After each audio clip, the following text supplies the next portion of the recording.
France Info. Bonsoir Pascal Delannoy. Hola Hercine.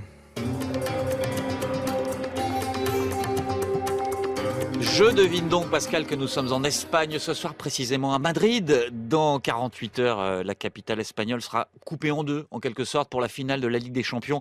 Madrid contre Madrid, Real contre Atlético. Oui, tout à fait. Hercine, vous imaginez deux PSG ici à Paris? Non, j'ai du mal. Eh bien voilà, deux PSG tout en haut de l'affiche, c'est ce qui arrive à Madrid. Pour le bonheur total des passionnés de foot, évidemment. Et samedi soir, à Milan, San Siro, ce sera beaucoup plus qu'un match. Les histoires, en effet, des deux clubs sont différentes. Les moyens aussi, les supporters, évidemment. Reste point commun, l'ambition complètement partagée, gagner samedi soir. Regard d'un expert, notre confrère Juan José Dorado.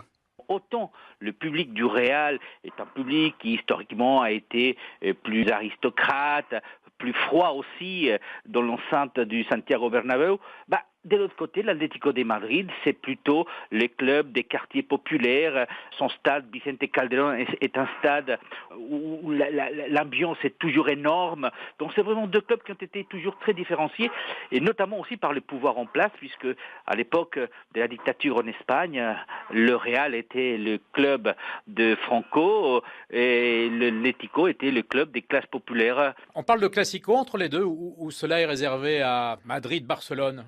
Le Classico, c'est le Real face à Barcelone. Pour parler de l'Atlético Real, on parle plutôt d'un derby, puisque la capitale espagnole, effectivement, elle est riche de ces deux clubs. Mais le Classico, ça va pour le Real Barça. Le vrai derby, c'est celui de l'Atlético et du Real. Vous-même, vous n'êtes pas de Madrid, hein?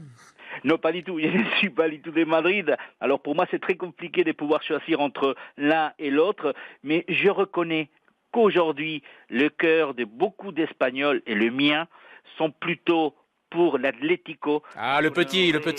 Et on aimerait voir ce club gagner cette Champions League, la Champions League qu'il a perdue en 2014, mais aussi qu'il a perdue en 1974, c'est-à-dire il y a 42 ans, quand il avait joué sa première finale.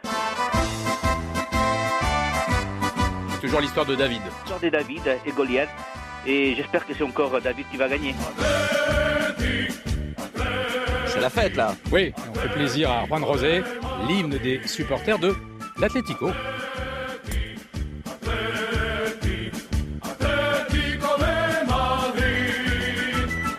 Bon, Pascal, il faut dire un mot de la Ligue des Championnes. Lyon. Eh oui, c'est en ce moment sur France Info, hein, Lyon-Wolfsburg, 1-0 pour les Lyonnaises à l'heure qu'il est. Pascal Delannoy, vous revenez demain sur la carte du monde. Aquí en todo el mundo. Ici et partout ailleurs, je traduis.